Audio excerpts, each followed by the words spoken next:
છોટાઉદેપુર જિલ્લાના Modasar bridge diversion માર્ગ મુદ્દે જિલ્લા સ્વાગત કાર્યક્રમમાં રજૂઆત કરવા પહોંચ્યા હતા. ત્યારબાદ તંત્ર સક્રિય બન્યું હોવાનું સામે આવ્યું છે. રજૂઆતમાં ભારે વાહન વ્યવહાર, ધૂળ, માટી, ટ્રાફિક સમસ્યા અને વાહનો પાસેથી થતી વસૂલાત જેવા મુદ્દાઓ ઉઠાવવામાં આવ્યા હતા.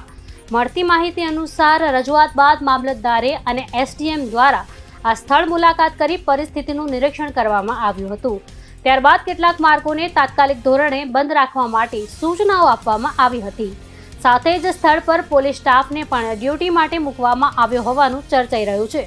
સૂત્રો મુજબ સમગ્ર મામલે સંબંધિત ગ્રામ પંચાયતના તલાટીનો જવાબ પણ લેવામાં આવ્યો હોવાનું જાણવા મળ્યું છે. સ્થાનિક સ્તરે લાંબા સમયથી આ મુદ્દે કાર્યવાહી કરવાની માંગ ઉઠી રહી હતી.